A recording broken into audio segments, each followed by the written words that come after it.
বুঝবেন তারা ইবলিসের তরিকার লোক। কথা বলে ঠিক কিনা? ক্ষমতা পেয়ে যারা অহংকার করে তারা ইবলিসের তরিকার লোক। ইবলিসও ক্ষমতার অহংকার করেছিল, এই জগতের মানুষও ক্ষমতার চেয়ার পেয়ে অহংকার করে। ইবলিসেরও যেমন পতন হয়েছিল, এই ক্ষমতার চেয়ার পেয়ে যারা অহংকার করে, আল্লাহর বিধানের সাথে গাদ্দারি করে, আলিম ওলামাদের সাথে বেঈমানি করে, আল্লাহ তাদেরও পতন ঘটায়। কথা বলেন ঠিক কিনা? ইবলিস যখন এই কথা বলল, আল্লাহ রাব্বুল আলামিন তখন বলেন ফাখরুজ ইন্নাকা মিনাস সাবিরিন।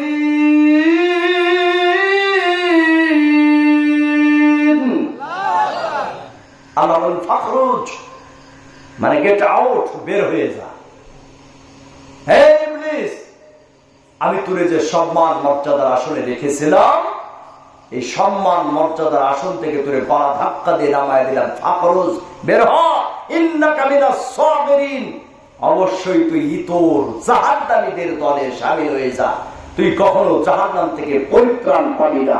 বলে নাউজুবিল্লাহ। হুকুম কয়টা অমান্য করেছিল? একটা হুকুম অমান্য করেছিল, আর বড়াই অহংকার করেছিল, আমার পাওয়ার বেশি, কেন আমি মাটির আদমরে সেজদা দেব। অতএব এই অহংকার করার কারণে আর আল্লাহর ওই একটা হুকুম অমান্য করার কারণে, সত্যের বিপরীত অবস্থান দেওয়ার কারণে, আল্লাহর কথাই হলো সত্য কথা, আল্লাহর হুকুম হলো সত্য হুকুম, এই হুকুমের অমান্য যারা করবে তারাই হলো অহংকারী কাফির। কথা বলেন ঠিক কিনা মুসলমান? তাই মিস্টার ইবলিস একটা হুকুম অমান্য করে চিরস্থায়ী জাহান্নামী হয়ে গেল। আর আপনি আর আমি, আল্লাহ পাক কোরআনে কত জায়গায় জিহাদের কথা বলেছেন, কত জায়গায় আন আকিমুদ্দিন ওয়ালা তাতাফাররাকু ফি। আল্লাহ বলেছেন যে আমার দ্বীন প্রতিষ্ঠা করো, এই ব্যাপারে কোনো মত পার্থক্য করবে না। মুজাহিদুনা ফি সাবিলিল্লাহি বিআমওয়ালিকুম ওয়া আনফুসিকুম যালিকুম খায়রুল লাকুম ইন কুনতুম তা'লামুন। আল্লাহ বলেছেন তোমরা আল্লাহর রাস্তায় জিহাদ করো, তোমাদের সম্পদ দিয়ে, তোমাদের জীবন দিয়ে, এটি তোমাদের জন্য কল্যাণকর নীতি, যদি তোমরা বুঝতে পারো। কথা বলেন ঠিক কিনা? আল্লাহ অসংখ্য জায়গায় এই কথা বললেন, আর আমরা সেটাকে বেমালুম ভুলে গিয়ে দুনিয়া নিয়ে ব্যস্ত হয়ে পড়েছি, দুনিয়া নিয়ে ব্যস্ত হয়ে পড়েছি, দুনিয়ার গমচুরি নিয়ে ব্যস্ত হয়ে পড়েছি, দুনিয়ার কাজ নিয়ে ব্যস্ত হয়ে পড়েছি। দুনিয়াতে কেমনে করে ক্ষমতায় গেলে রাষ্ট্রের টাকা চুরি করে খাওয়া যায়, ওই মূল মন্ত্রে ব্যস্ত হয়ে পড়েছি। কথা বলে ঠিক কিনা? মিস্টার ইবলিস যদি একটা হুকুম অমান্য করার কারণে চিরস্থায়ী জাহান্নামী হয়, তো ভাইরা আমার, আমরা কোরআনের আয়াতগুলোর সাথে বেঈমানি করার কারণে আমাদের অবস্থানটা যে কোন জায়গায় হয়ে আছে ওটা টের পাচ্ছি না। মরার পরে মুগুর যখন দিবে তখন টিভি টের পাবো, এর আগ মুহূর্তে আমরা টের পাবো। কষ্ট পাচ্ছেন প্রিয় ভাইরা আমার? কোরআনের আয়াত থেকে জানতে পারলাম আল্লাহ বললেন জমিনের উপরে অহংকার করবা না। নবীজি বললেন যে ব্যক্তির অন্তর অহংকার থাকবে সে জান্নাতে প্রবেশ করতে পারবে না, তার মানে সে জাহান্নামী। তার বাস্তব প্রমাণটা আমরা দেখলাম যে ইবলিস সে অহংকার করার কারণে জাহান্নামে চলে গেল। এই পৃথিবীতে একজন বিজ্ঞানী ছিল যে একটা টাইটানিক জাহাজ নির্মাণ করেছিল। এই টাইটানিক জাহাজের ইতিহাস আপনি আমি জানি। এবার লক্ষ্য করে দেখেন যে টাইটানিক জাহাজটা নির্মাণ করা হয়েছিল, ওই জাহাজের ওজন ছিল 46,000 টন। কতখানি ওজন? 46,000 টন ওজনের একটা বিরাট জাহাজ। এই জাহাজের উপরে স্কুল কলেজ ছিল, এই জাহাজের উপরে ইউনিভার্সিটি ছিল, এই জাহাজের উপরে সুইমিং পুল ছিল, এই জাহাজের উপরে মার্কেট ছিল, এই জাহাজের উপরে বড় বড় রাজপ্রাসাদের বাড়ি ছিল, এই জাহাজের উপরে গাছপালা লাগানো ছিল, যেন মনে হতো এটা কোনো জাহাজ নয়, পানির উপরে নাই, যেন ডোখর পড়া একটা গ্রামের উপরে তারা বসবাস করছে। এত বিশাল জাহাজ নির্মাণ করেছিল। ওই জাহাজটার নাম ছিল টাইটানিক। 46,000 টন ওজনের একটা জাহাজ, 2200 জন যাত্রী এই জাহাজে বিভিন্ন ফ্লোরে বিভিন্ন জায়গায় ধরত। এখানে পানি নিরোধক প্রকোষ্ঠ ছিল 16টি, আর এই জায়গাটাতে 891 জন নাবিক লাগতো একটা জাহাজ পরিচালনা করার জন্য। 891 জন নাবিক একটা জাহাজ পরিচালনা করার জন্য। এই জাহাজটা কত বড় এটা কল্পনাতীত, কি বলেন ঠিক না? দেখেন, এই পানির জাহাজ নির্মাণ করলো, নির্মাণ যখন হয়ে গেল, এই জাহাজের বিশালতার, এই জাহাজের মজবুতির দিকে লক্ষ্য করে এর যে মালিক যখন এই জাহাজটা আটলান্টিক মহাসাগরে যাত্রা শুরু করবে, আটলান্টিক মহাসাগরের কথা আমরা শুনেছি যে গভীরতা হলো 33,000 ফিট গভীরে। এই আটলান্টিক মহাসাগরের পানির গভীরতা 33,000 ফিট গভীর, আর প্রশান্ত মহাসাগরের পানির গভীরতা হলো 36,000 ফিট গভীর। এই আটলান্টিক মহাসাগরে 1912 সালের এই 10 এপ্রিল মাস, এই যে এপ্রিল মাস আমাদের সামনে থেকে বিদায় নিয়ে চলে গেল, আজকে পহেলা মে আমরা আলোচনা করছি। আজকের এই আন্তর্জাতিক শ্রমিক দিবসের তাফসীর মাহফিল হচ্ছে, কি বলেন ঠিক কিনা? আজকের জুমার খুতবায় আমি শ্রমিক দিবসের শ্রমিক আর মালিকের অধিকার নিয়ে আলোচনা পেশ করেছি। প্রিয় ভাইরা আমার, লক্ষ্য করুন, 1912 সালের 10 এপ্রিল সর্বপ্রথম আটলান্টিক মহাসাগরের বুকে এই জাহাজটা পরিচালনা করার জন্য নামানো হলো। কিন্তু এর নির্মাতা, এর মালিক তখন বলল, আটলান্টিক মহাসাগরে কত সাইক্লোন হয়, টর্নেডো হয়, বিশাল বিশাল ঝড়ো হওয়ার কারণে বিশাল বিশাল ঢেউয়ের সৃষ্টি হয়ে যায়।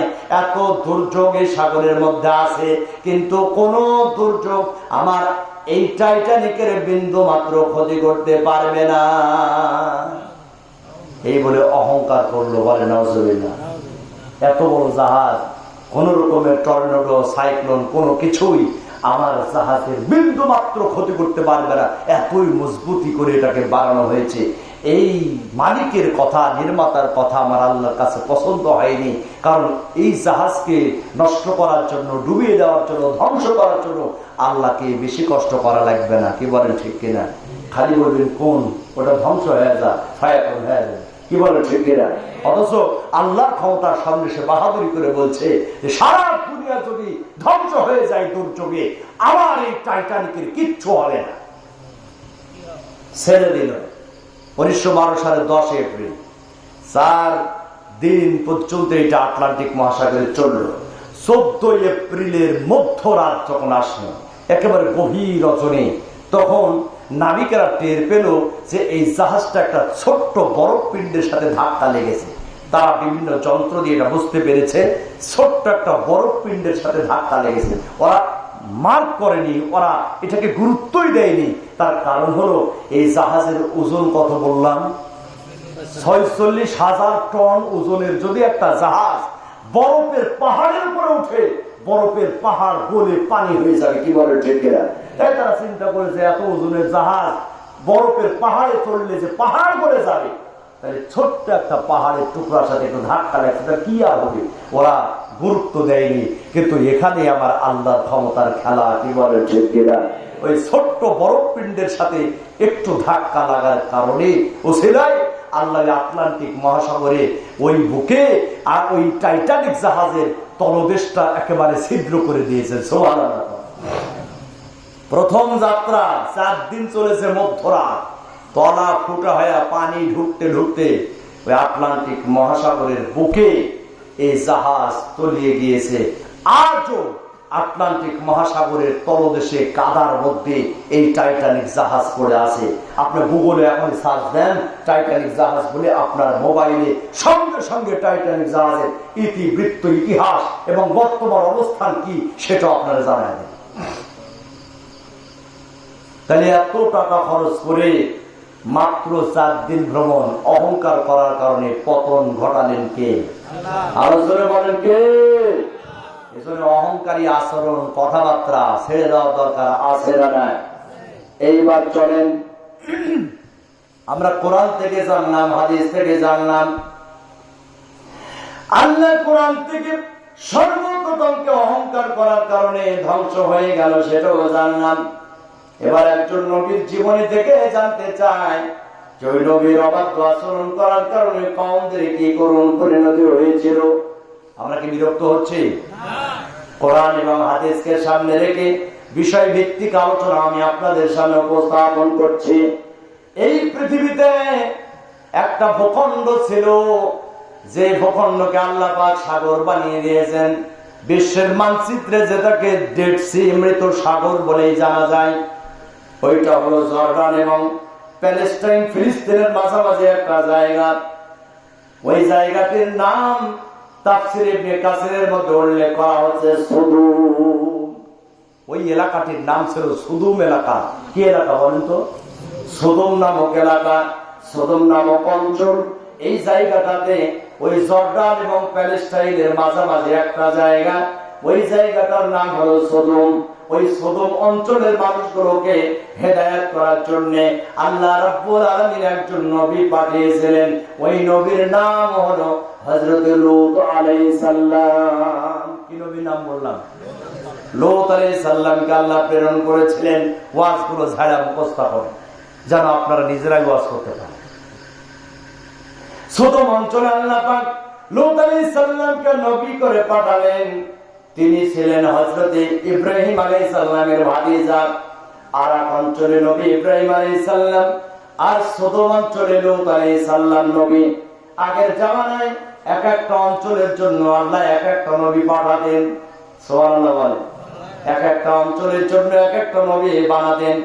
যেমন মিশরে আল্লাহ পাক মুসা আলাইহিস সালামকে নবী বানিয়েছিলেন, আর মাদিয়ান শহরে তখন শুআয়ব আলাইহিস সালাম নবী ছিলেন। ঠিক না ভাই? অনেক ইতিহাস, অনেক ঘটনা আছে, এগুলো বললে অনেক ভালো লাগবে শুনতে, রাত গভীর হয়ে যাবে।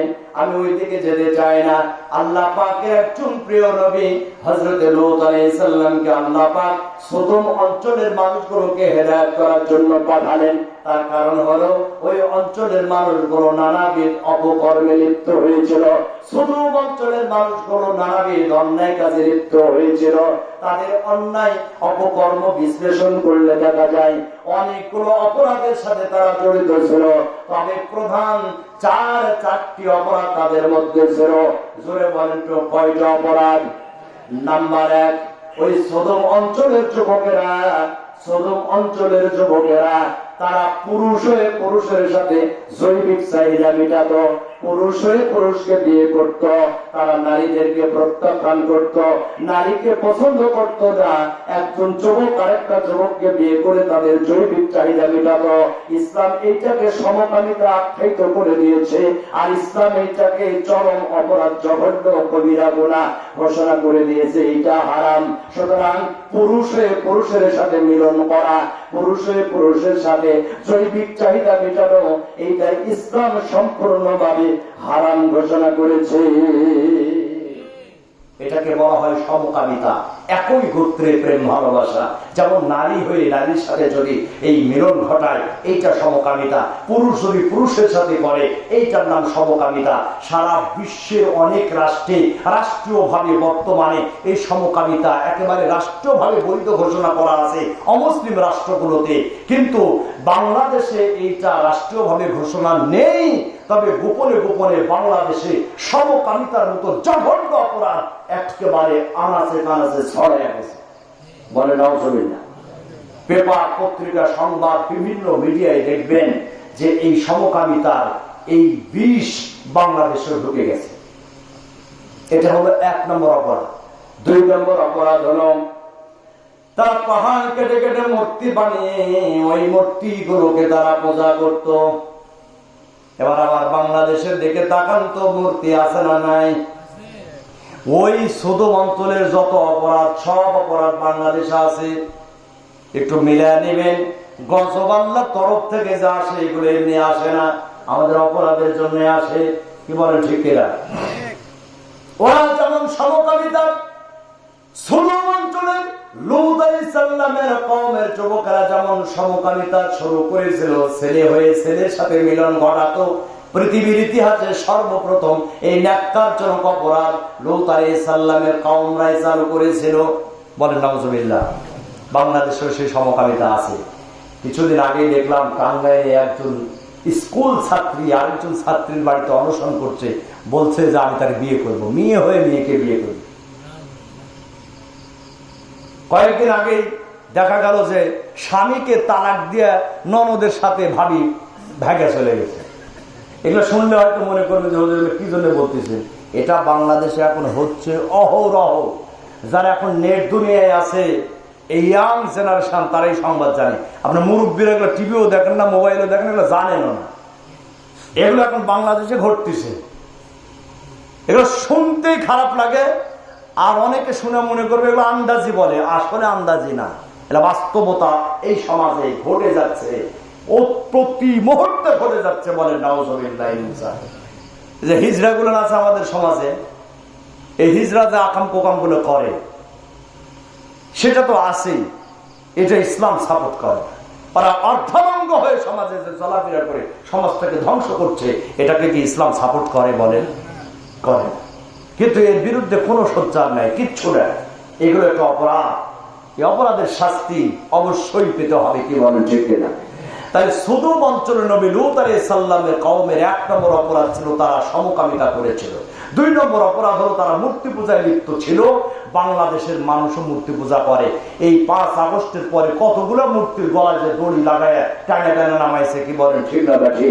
কোটি কোটি টাকা খরচ করে বাংলাদেশের আনাচে কানাচে এমন বড় বড় মূর্তি বানানো হয়েছিল। এখন মূর্তি অনেক কাছে যা সরানো সম্ভব হয়নি। কি বলেন, ঠিক কিনা? এইবার চলেন 3 নম্বর অপরাধ। 3 নম্বর অপরাধ হল সুদূর অঞ্চলের নবী লূত আলাইহিস সালামের কওমেরা ছিনতাই করতো, রাহাজানি করতো, চাঁদাবাজি করতো, লুটতরাজ করতো, ডাকাতি করতো। আপনি অর্থ পকেটে করে নিয়ে যাবেন, তারা ডাকাতি করে সব লুণ্ঠন করে নিয়ে নিত। এবার বাংলাদেশের দিকে তাকান, চাঁদাবাজে দেশ ভরে গেছে, আছে না নাই? দোকানে দোকানে চাঁদাবাজি, চাঁদা না দিয়ে তারা হত্যা করার মতো জঘন্যতম অপরাধ ওই দেশে ঘটছে। তাহলে চাঁদাবাজি করা, চুরি করা, ডাকাতি করা লূত আলাইহিস সালামের কওমদের যেমন একটা অপরাধ ছিল, বাংলাদেশে এমন চাঁদাবাজের, এমন লুট করা, সন্ত্রাস আর ডাকাতদের দলে ভরে গেছে। কথা বলেন, ঠিক না? এবার 4 নম্বর অপরাধ। লূত আলাইহিস সালামের ওই জামানায় যারা রাষ্ট্রপ্রধান ছিল, তারা রাষ্ট্রীয় চেয়ারে বসে রাষ্ট্রের অর্থগুলো কলমের খোসা দিয়ে চুরি করে নিজেদের পকেট ভরাতো। তারা দুর্নীতিবাজ ছিল। কি ছিল? আর বাংলাদেশেও দুর্নীতিবাজ আছে না নাই? একের পর এক দুর্নীতিতে চ্যাম্পিয়ন হওয়া লোকগুলো এখন দেশের মসনদে আছে না নাই? আর আসতে পারেন, ভয় লাগছে? হ্যাঁ, আমাদের দেশে যারা ক্ষমতায় যায় তারা কলমের খোঁজা দেয়া দেশের অর্থনীতি ধ্বংস করে দেয়। কেউ বা আমেরিকায়, কেউ বা লন্ডন, কেউ বা আরেক জায়গায় নিজেদের অর্থগুলো প্রচার করে বাংলাদেশটাকে স্বর্ণ বানায় দেয়। কি বলেন, ঠিক কিনা? তাহলে দুর্নীতিবাজ আমাদের দেশেও আছে। তাহলে 4 প্রকার অপরাধ নবী লূত আলাইহিস সালামের কওমের মধ্যে ছিল। সেই 4টা অপরাধ পুরোটাই বাংলাদেশের মানুষের মধ্যে আছে। কথা বলেন, ঠিক কিনা?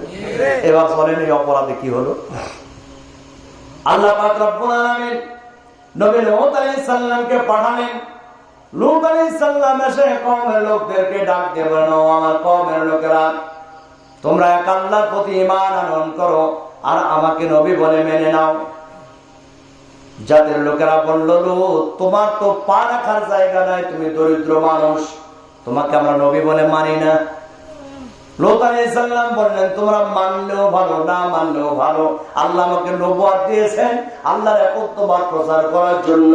তোমরা অন্যায় ছেড়ে দাও, আমার নবী বলে মানো। তোমরা লুটতরাজ ছেড়ে দাও, চাঁদাবাজি ছেড়ে দাও, ছিনতাই এইগুলো ছেড়ে দাও, দুর্নীতি ছেড়ে দাও, পুরুষ হয়ে পুরুষের সাথে মিলন এইটা ছেড়ে দাও। কারণ আল্লাহ তোমাদের জন্য নারীদেরকে সৃষ্টি করেছেন। তোমরা শরিয়া ভিত্তিক বিবাহ বন্ধনে আবদ্ধ হয়ে তোমরা তোমাদের জৈবিক চাহিদা তাদের সাথে মেটাও, কিন্তু পুরুষ হয়ে পুরুষের সাথে মিলন ঘটাতে পারবা না।